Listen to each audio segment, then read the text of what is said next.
आज हम एक नए परमेश्वर के वचन पर अध्ययन करेंगे। आज का विषय है रिवार्ड्स ऑफ फेथ, विश्वास का इनाम या प्रतिफल। विश्वास का मतलब है ईश्वर पर भरोसा करना, और तभी हम नतीजा देख सकते हैं। अपनी लाइफ में हम नतीजा कब देख सकते हैं? जब हम परमेश्वर पर विश्वास करेंगे। Faith is trusting God even when we cannot see the outcome. क्या मतलब है? जब हम किसी चीज को देख नहीं रहे लेकिन हम उस पर विश्वास कर रहे हैं, उसको हम विश्वास करते हैं। देखी हुई चीज पर अगर हम विश्वास करते हैं तो वो विश्वास नहीं है। विश्वास एक भावना नहीं है, फीलिंग नहीं है, बल्कि ईश्वर पर भरोसा है, और हमारा जीवन विश्वास पर आधारित है। मसीह का जीवन विश्वास पर आधारित है। भजन संहिता 65 उसका 2 बाब में क्या लिखा है? मनुष्य तेरे पास आते हैं क्योंकि तू उनकी प्रार्थनाएं सुनता है। परमेश्वर हमारी प्रार्थना को सुनता है। अब्राहम ने जब यीशु मसीह पर विश्वास किया, जब वो 75 साल का था, और यीशु मसीह ने क्या कहा था कि तेरी एक संतान होगी। और उसको कितने साल विश्वास बना के रखना पड़ा? 25 साल। जब 100 साल का हुआ तो उसको औलाद हुई, और जब औलाद हो गई और औलाद थोड़ी बड़ी हो गई तो परमेश्वर ने क्या कहा उसके विश्वास को देखने के लिए कि इसको होम बलि चढ़ा। उसका विश्वास इतना था परमेश्वर पर कि उसने अपनी पत्नी को तक को नहीं बताया। क्यों नहीं बताया? क्योंकि पत्नी तो बच्चे को जाने नहीं देती। हाँ जी। और जब वो लेके गया और जब वो पर्वत पे जाना था, उसने जब वहां पर अपने सेवकों को छोड़ा तो उन्होंने कहा अभी हम आते हैं। हम का मतलब 2 जन, नहीं तो क्या कहता? मैं आता हूँ। और जब बेटे ने उससे पूछा कि बेटा पिताजी लकड़ी भी है, ईंधन भी है, सब कुछ है, तो जो हमने बलि देना वो कहा है? तो उसने क्या कहा? परमेश्वर इंतजाम करेगा। और यही हुआ। परमेश्वर ने जो है उसको एक दिखाया भेड़िया, और उसके ऊपर जो है उसको कहा इसको भेड़ को जो है तू सेक्रीफाइस कर। तो उसका परमेश्वर ने प्रतिफल क्या दिया? उसने बहुत विश्वास किया, उसको प्रतिफल क्या दिया? परमेश्वर ने क्या कहा कि तेरे वंश को आकाश के तारे गण और समुद्र के तीर के बालुओं के किनकों के समान अनगिनत करूंगा, जिसे कोई गिन नहीं सके। इतनी में तेरी जनसंख्या को बढ़ा दूंगा। आज हम देखते हैं उसका वादा पूरा हो रहा है। सारे देशों में मसीह लोग हैं। इब्रानियों उसका 11 बाब उसकी पहली आयत में क्या लिखा है? विश्वास आशा की हुई वस्तुओं का निश्चय और अनदेखी वस्तुओं का परिणाम है। आप मान लीजिए यहाँ बैठे हुए, तो जो है ये हवा से जो है आपके बाल या दुपट्टा हिल रहा है, तो क्या हवा को देख रहे हैं? नहीं जी। क्या कर रहे हैं? महसूस कर रहे हैं। इसी प्रकार हम अपने में जो है परमेश्वर पर विश्वास करते हैं तो हम उसकी महसूस करते हैं अपने अंदर। क्योंकि विश्वास को उम्मीद की हुई चीज़ों का भरोसा और अनदेखी चीज़ों पर यकीन होना चाहिए। विश्वास जो है वो संकट में विजय दिलाता है। अगर आपका विश्वास प्रभु यीशु मसीह पर है तो संकट में आपको क्या दिलाएगा? विजय दिलाएगा। Faith brings victory in difficult times. Daniel की पुस्तक अगर हम देखें तो वहां राजा ने क्या आदेश निकाला कि जो उसने सोने की मूर्त खड़ी करी है वे उसे सब दंडवत करेंगे, और जो कोई दंडवत नहीं करेगा वो उसे धधकती हुई आग में डाल दिया जाएगा। परंतु 3 युवक शद्रक, मेशक और अबेदनगो ने राजा की आज्ञा को मानने से इनकार कर दिया। क्या कहा? हमारा परमेश्वर जिसकी हम उपासना करते हैं, जिसकी हम प्रार्थना करते हैं, वो हमें इस धधकते हुए आग की भट्टी से बचाने की सामर्थ्य रखता है। हालेलुया। तो क्या हुआ, जब राजा की बात नहीं मानोगे तो क्या हुआ? राजा क्रोध से भर गया और उसने क्या आज्ञा दी कि 7 गुना भट्टी की आग को बढ़ा दिया और उन तीनों युवकों को उसमें डाल दिया, और जो डालने गए थे वो जल के खाक हो गए। और कुछ देर के बाद राजा क्या देखता है कि हमने तो 3 आदमी डाले थे वह भट्टी में, और ये तीसरा चौथा कौन है? वहां क्या लिखा है कि वो पुरुष ईश्वर के पुत्र की तरह दिखाई देता है, अर्थात उनके साथ कौन था? प्रभु यीशु। और जब उसको बाहर निकाला गया तो उनके जो रुएं होते हैं ना, बाल, वो तक नहीं जले थे। तो विश्वास का प्रतिफल क्या मिला, रिवार्ड्स क्या मिला? कि राजा ने ये आज्ञा निकाली कि इस देश देश और जाति जाति के लोग, भिन्न भिन्न भाषा बोलने वाले लोग शद्रक मेशक के परमेश्वर को कुछ निंदा नहीं करेगा, और अगर निंदा करेगा तो उसके घर तक को जला दिया जाएगा, क्योंकि ऐसा कोई परमेश्वर या देवता नहीं है जो इस रीति से बचा सके। किस रीति से? धधकती आग में से 7 गुना आग बढ़ा दी और फिर भी उसको निकाल के दिया है। एक सच्चा विश्वासी जीवित परमेश्वर के सामने ही झुकता है, वो किसी और के सामने नहीं झुकेगा, क्योंकि ईश्वर ने आग में जाने से उनको रोका तो नहीं, लेकिन क्या करा? बचा लिया। स्वयं उनके साथ था, देखा ना, चौथा आदमी स्वयं उनके साथ आग में खड़ा रहा, लेकिन उनको जाने से नहीं रोका। क्यों नहीं रोका? ताकि वो विश्वास करें कि मैं एक जीवित परमेश्वर हूं। जब हम अपनी आग, कौन सी आग? परेशानियां, जुल्म हो रहा है हमारे पे, मुश्किलों का हम सामना कर रहे हैं, तो याद रखें, अगर आप परमेश्वर के साथ खड़े हैं, आप परमेश्वर पर विश्वास कर रहे हैं, तो परमेश्वर आपके साथ खड़ा है। और यदि आप विश्वास नहीं कर रहे तो फिर तो नहीं। हम देखते हैं डैनियल की पुस्तक के 6ठे भाग में कि डैनियल जो है बेबीलोन के राज्य में एक बहुत ऊंची पोस्ट पर था और परमेश्वर का वफादार था, और कई जो उन्होंने अपने ऑफिसर्स लगाए थे उनमें से भी वो एक बड़ा ऑफिसर था। लेकिन वो क्या करता था? दिन में 3 बार परमेश्वर की प्रार्थना किया करता था, और जो उसके बाकी लोग थे, जो उसके नीचे भी थे और जो उसके बराबर भी थे, वो उससे बहुत चिढ़ते थे। क्यों चिढ़ते थे? क्योंकि राजा उसको बहुत पसंद करता था, बहुत उसका आदर करता था। तो उन्होंने सोचा कि इसको सजा तो मिलनी चाहिए, कि हमें तो आगे ही नहीं आने दे रहा। तो उन्होंने एक नया कानून बनाया और ये कहा कि 30 दिनों तक राजा मादी, उसका नाम था राजा मादी दारा, के अलावा कोई मनुष्य या देवता की प्रार्थना नहीं करेगा। किसकी प्रार्थना करेगा? राजा की। राजा को उन्होंने क्या कर दिया? ईश्वर को बना दिया। और यदि कोई ऐसा करता हुआ पाया गया तो उसको क्या करेगा? शेरों की मार में डाल दिया जाएगा। वैसे उन्होंने ये शर्त क्यों रखी? क्योंकि उन्हें पता था कि डैनियल जो है अपने परमेश्वर की उपासना करता है, इसके अलावा वह किसी की उपासना नहीं करेगा। अब डैनियल 6 बाब उसकी 22वें आयत में देखते हैं कि जब उसको डैनियल को वहां पर डाल दिया तो सुबह जो है राजा देखने गया। क्यों देखने गया राजा उसे? क्यों? उसको प्यार करता था। तो देखने गया जिस परमेश्वर की उपासना करता है उसने उसको बचाया या नहीं बचाया। तो डॉक्टर उसने क्या बोला कि डैनियल से उससे पूछा राजा ने जाके, डैनियल क्या तू जो है जो शेरों के सेम में हम तुझे फेंक दिया था तो ठीक भी है या नहीं, जिस परमेश्वर की तू आराधना करता है?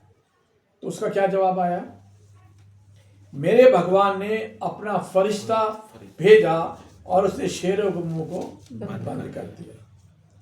जब डैनियल को बाहर निकाला जल्दी में, तो उसके शरीर पर एक पंजा तक नहीं लगा था, नाखून का एक पंजा तक नहीं लगा था, कि उसने क्या कहा था, मेरे परमेश्वर ने शेरों का मुंह बंद कर दिया। डैनियल के बिना, बगैर डर के उसने भगवान को भरोसा किया। अगर वो डर जाता भी नहीं, मैं तो शेरों के आगे मुझे डाल दे तो मैं मर जाऊंगा, तो उसकी बात मान लेता, लेकिन उसने नहीं माना, क्योंकि उसका किस पे भरोसा था, परमेश्वर। जीवित परमेश्वर पर उसका भरोसा था, इसलिए उसने कोई समझौता नहीं किया। भगवान आपकी जिंदगी में शेरों का मुंह बंद कर सकता है। कौन से शेर भाई? डर, दुश्मनी, परेशानियां, खतरे, घरों में झगड़े, ड्रावनी प्रॉब्लम्स, इन सब में अगर आप वफादार रहेंगे तो वो इन चीज़ों को मुंह बंद कर देगा। परेशानियाँ नहीं आएगी, हाँ, कोई दुश्मन आपके सामने नहीं खड़ा होगा। कब? जब आप परमेश्वर पर विश्वास करेंगे। लूका 8 बाब उसकी 43वीं आयत में लिखा है, एक स्त्री जिसे 12 वर्ष से लहू बहने की बीमारी थी और अपनी सारी जीविका, पैसा जो है वो वैद्यों और हकीमों के पीछे लगा चुकी थी, लेकिन उसे कोई चंगाई नहीं मिली थी। तो उसका क्या विश्वास था? उसका ये विश्वास था कि यदि मैं परमेश्वर के वस्त्र को भी छू लूंगी तो चंगी हो जाऊंगी। और उस समय में कोई भी स्त्री इस तरीके से निकल कर नहीं जा सकती थी, क्योंकि पहाड़ी एरिया थे, खचरों पे जाना पड़ता था, और ऐसी बीमारियों को तो दूर ही रखते थे। लेकिन जब उसने प्रभु यीशु मसीह के वस्त्र को छुआ तो तुरंत उसका खून बहना बंद हो गया। तो उसको क्या प्रतिफल मिला विश्वास करने का? क्या प्रतिफल मिला? वो बीमारी से आजाद, असाध्य बीमारी से छुटकारा।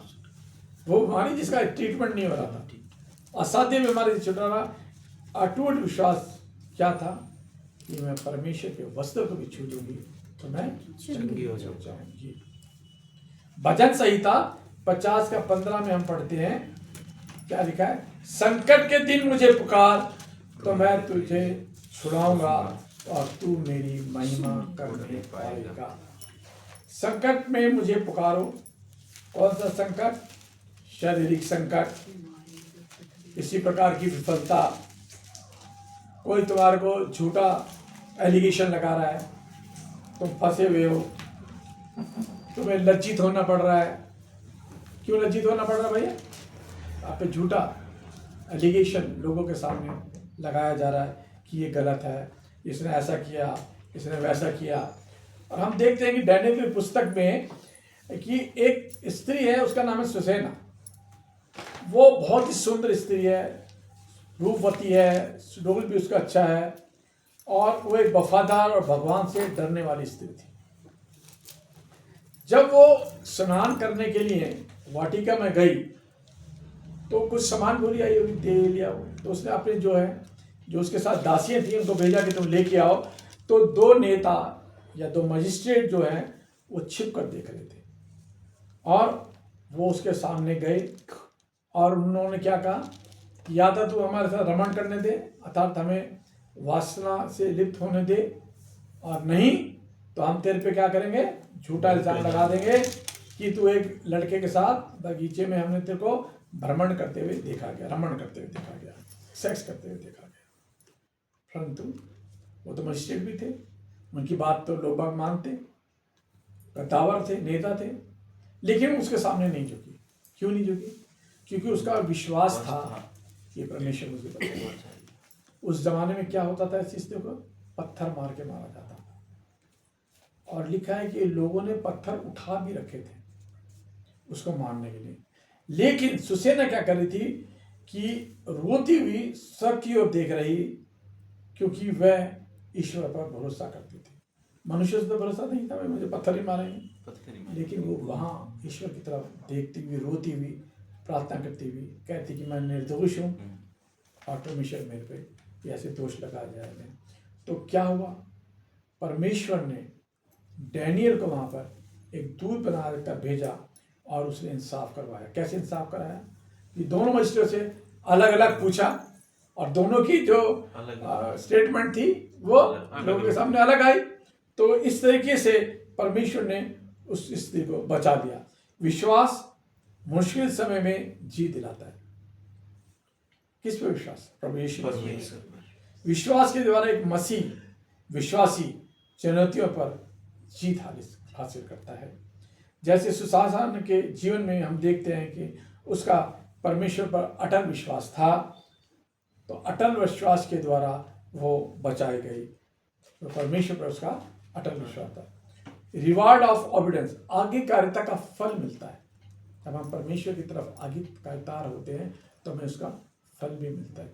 उत्पत्ति 6 बाब उसकी 11 से 12 आयत में लिखा है कि हम देखते हैं कि पूरी दुनिया पाप और करप्शन से भर गई थी। ओल्ड टेस्टामेंट में हम देखते हैं। और ईश्वर ने क्या चाहा कि मैं इस दुनिया का सर्वनाश करूंगा, लेकिन उसकी निगाह में एक आदमी था जिसका नाम था नूह। वो उसकी निगाह में क्या था? एक धार्मिक इंसान था। तो परमेश्वर ने उसको बोला कि मैं ये पूरी दुनिया का सर्वनाश करने जा रहा हूँ, इसलिए तू जो है गुपेर की वृक्ष की लकड़ी का एक जहाज बना। वो जहाज कहाँ बना रहा था? कहाँ बना? पहाड़ पर जी। है जी, पहाड़ पर, जमीन पर पहाड़। वो हवाई जहाज बना रहा था, लकड़ी जमीन पे लेकर। जमीन तो सूखी पड़ी थी, ना वहाँ समुद्र था ना पानी था। पर वो जहाज क्यों बना रहा था? क्योंकि परमेश्वर की उसने आज्ञा का पालन करा। परमेश्वर ने क्या कहा था? अपने संपूर्ण परिवार को और जितने भी जीव जंतु उनके जोड़ों को लेकर तुझे उसमें जाना है। हाँ जी। उस समय तक लोग शादी ब्याह भी कर रहे थे, चोरी भी कर रहे थे और सब कुछ, और उसका मजाक भी उड़ा रहे थे। पागल हो गया, तो जमीन के ऊपर इतना बड़ा जहाज बना रहा है। समुद्र के किनारे बनाता तो हम समझ जाते कि भाई समुद्र में उतार देगा, इतने मंजिले का तो मकान बना रहा है, हवाई जहाज बना रहा है, लेकिन वो बनाता रहा। तो क्या हुआ? परमेश्वर ने प्रलय भेजी, बारिश 40 दिन 40 रात बारिश बरसी और पूरी दुनिया समाप्त हो गई। और नूह के दोबारा से एक नई सृष्टि चालू हुई और खुदा को दुख भी हुआ। और उसने कहा कि आज के बाद मैं इस तरीके से नाश नहीं। और उसने क्या एक निशानी दी। क्या निशानी दी? इंद्रधनुष, कि यह मुझे हमेशा याद रहेगा कि मैं तुम्हें इस तरीके से नहीं मानूंगा। तो नूह की आज्ञा के कारण हम बच पाए। जब हम उस पर विश्वास करते हैं तो हमें मुक्ति मिलती है, साल्वेशन मिलता है। कैसे?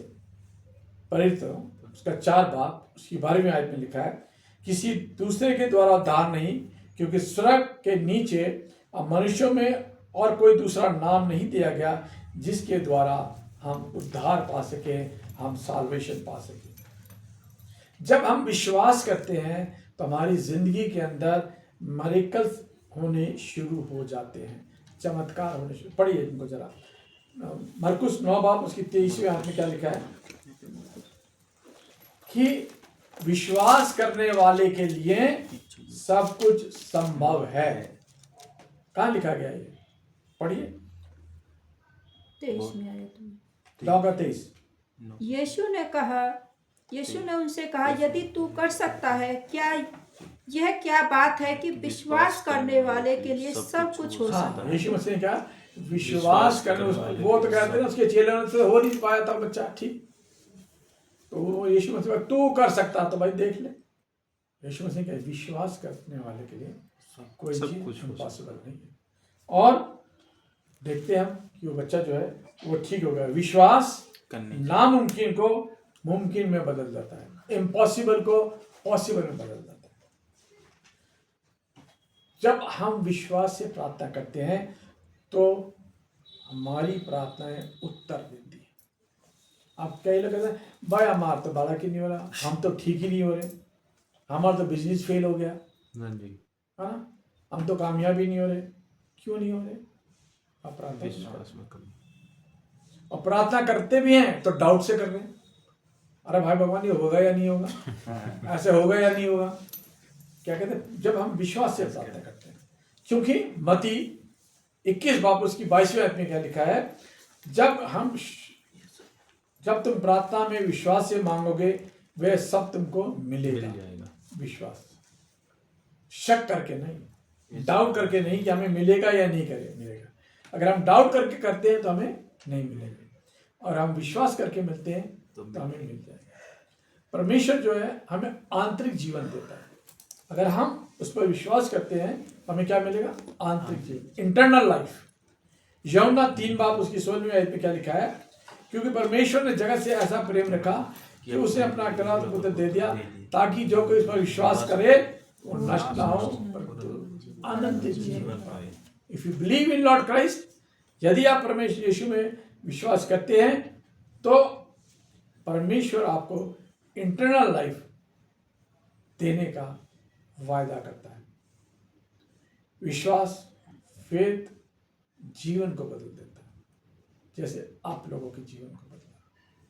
परमेश्वर जीवन बदल देता है जी। पहले आप लोग परमेश्वर पर विश्वास नहीं करते थे, है ना? और जब आप लोगों ने विश्वास करना शुरू किया तो आप अपनी जिंदगियों में देख रहे हो कि परमेश्वर ने उनको जो है बदल दिया। कैसे? एक मैं छोटी सी कहानी सुनाना चाहूँगा। एक बार 2 दोस्त जो थे वो आग के पास बैठकर बातें कर रहे थे, और एक जो दोस्त था ईसाई था, विश्वासी, लेकिन वो वैसे विश्वास था, चर्च गए तो गए, नहीं गए तो नहीं गए। तो दूसरे से बोलता है कि भाई तुम इतना विश्वास कर रहा है, तेरे को क्या मिल रहा है? तो आग के पास तो बैठी थे, उन्हें कोयला दिखाया, और कोयला दिखाया देख क्या हो रहा है? भाई इसमें से तो बहुत आग निकल रही है, जल रहा है। और कुछ देर के बाद वो कोयला क्या होता है? राख बन जाता है। उन्होंने कहा ऐसे ही है हमारी जिंदगी। यदि हम प्रभु यीशु पर विश्वास करते हैं तो हम ज्योति की तरह जलते रहते हैं, चमकते रहते हैं, और जब हम विश्वास नहीं करते तो हमारी जिंदगी बुझ जाती है। किसके समान हो जाती है? राख के समान हो जाती है। इसलिए यीशु पर हम विश्वास करने से हमारी जिंदगी बदल जाती है, रोशनी बदल जाती है। और क्या लिखा है कि तुम दूर से पहचाने जाओगे कि तुम परमेश्वर के विश्वास करने वाले लोग, तुम परमेश्वर के पीछे चलने वाले हो। और पाप से पवित्रता की ओर, और निराशा से आशा की ओर, अंधकार से ज्योति की ओर, और मृत्यु से जीवन की ओर, डर से साहस की ओर हम चलते हैं जब हम प्रभु यीशु मसीह पर विश्वास करते हैं। ये विश्वास जो है ट्रांसफर द लाइफ, विश्वास जो है हमारी जिंदगियों को बदल देता है। जय मसीह।